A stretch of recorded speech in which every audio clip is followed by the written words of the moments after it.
तो चलिए फ्रेंड, आज का जो अपना टॉपिक है यानी कि इस वीडियो में एक न्यूमेरिकल लेकर आया हूं जो कि बॉयलर ड्रम के ऊपर बेस्ड है। और ये जो न्यूमेरिकल है वो महाराष्ट्र बीओई 2013 में पूछा गया था। तो आज हम लोग डिटेल से समझेंगे ये क्वेश्चन क्या बोल रहा है, इसका सोल्यूशन कैसे होगा, इसको हम लोग अच्छी तरह से समझेंगे। यदि आप बीओई का प्रिपरेशन कर रहे हो तो पूरे एंड तक वीडियो देखिएगा क्योंकि बहुत ही इंफॉर्मेटिव वीडियो होने वाला है। तो चलिए इस वीडियो को करते हैं स्टार्ट।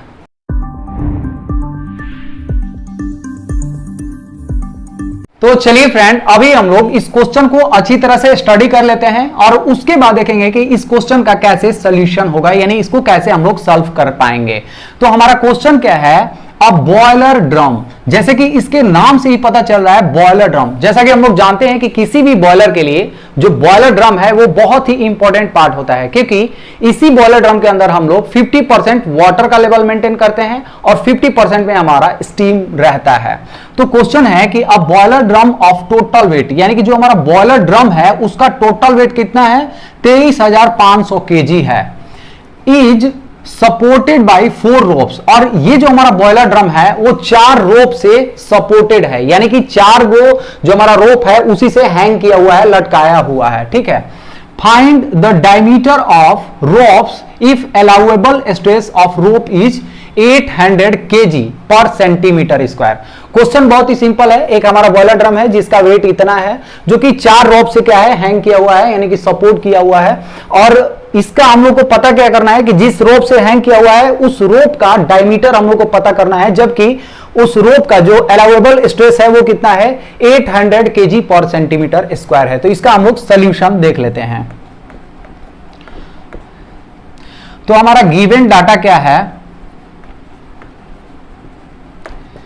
वेट दिया हुआ है, वेट ऑफ बॉयलर ड्रम कितना है, 23500 kg। और ये बॉयलर ड्रम कितने रोप से सपोर्ट है, यानी कि नंबर ऑफ रोप कितना है, तो हमारा 4 है। और इस रोप का जो अलाउएबल स्ट्रेस है, यानी कि अलाउएबल स्ट्रेस कितना है, 800 kg पर सेंटीमीटर स्क्वायर। हम लोग को फाइंड आउट क्या करना है, डायमीटर ऑफ रोप, ये हमें पता करना है। तो सबसे पहले हम लोग ये कैलकुलेट करते हैं कि हमारा जो एक रोप होगा, यानी कि इंडिविजुअल जो रोप होगा वो कितना लोड को सपोर्ट कर सकता है, कितना लोड कैरी कर सकता है। तो यानी कि सिंगल रोप के लिए अगर आपको कैलकुलेट करना है वेट, तो आप कैसे निकाल सकते हैं, फॉर इंडिविजुअल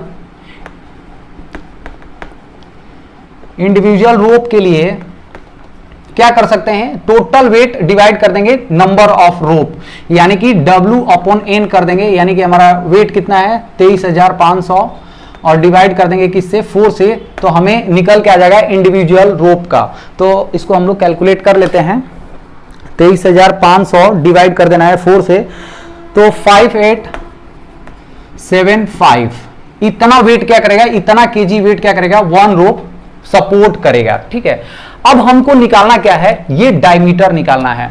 और एक चीज हम लोग जानते हैं, स्ट्रेस इक्वल टू क्या होता है।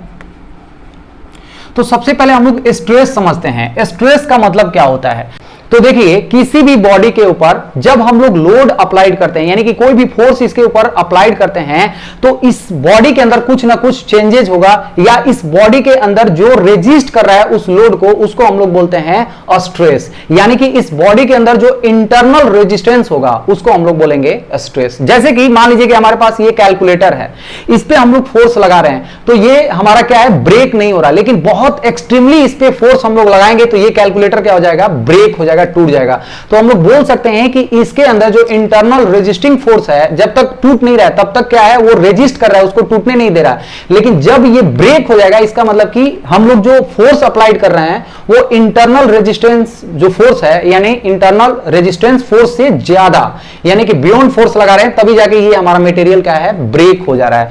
तो मान लीजिए कि हमारे पास कोई भी एक बॉडी है, इसके ऊपर जब अप्लाइड फोर्स हो रहा है तो इधर से भी एक फोर्स जो है वो इसको रेजिस्ट करेगा कि ये ब्रेक ना हो, उसको हम लोग बोलते हैं स्ट्रेस बोलते हैं। और ये जो स्ट्रेस होता है इसका भी फॉर्मूला क्या होता है, फोर्स पर यूनिट एरिया, यानी कि फोर्स अपॉन एरिया। तो यहां पे हमारा फोर्स क्या है, यानी कि हमारा जो सिंगल रोप पे फोर्स यानी कि जो हमारा वेट लग रहा है वो कितना है, तो 5875। तो यहां पे आप लिख सकते हैं 5875 और एरिया यानी कि रोप का एरिया, रोप हमारा क्या होता है, सर्कुलर शेप में रहता है। मान के चलते हैं कि जो हमारा रोप है वो क्या है, सर्कुलर शेप में है, तो इसका एरिया कैसे निकालते हैं, तो π/4 इंटू डी स्क्वायर, यानी कि इसका जो डायमीटर होगा उसका स्क्वायर कर देंगे तो हमें निकल के आ जाएगा इसका एरिया। तो यहां पे हम लोग एरिया की जगह पे डायरेक्टली लिख सकते हैं π/4 इंटू डी स्क्वायर।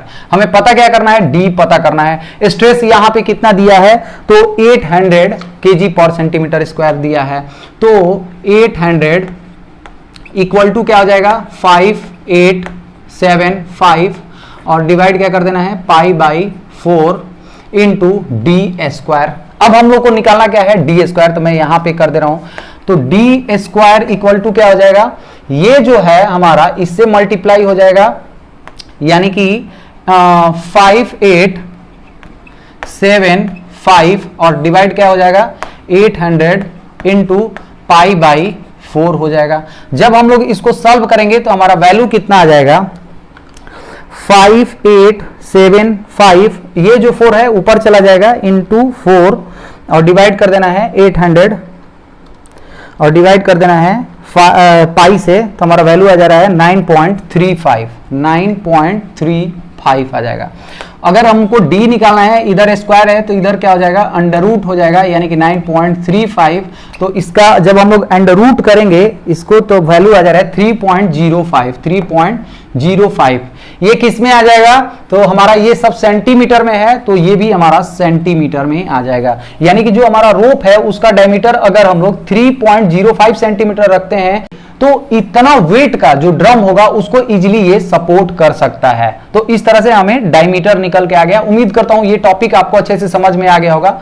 अगर मेरा वीडियो आप लोगों को अच्छा लगा, इंफॉर्मेटिव लगा, तो प्लीज मेरे वीडियो को लाइक कर दीजिए। अगर मेरे चैनल पावर डिस्कशन में आप लोग नए हैं तो प्लीज मेरे चैनल को सब्सक्राइब कर दीजिए। चलिए friends, thank you so much.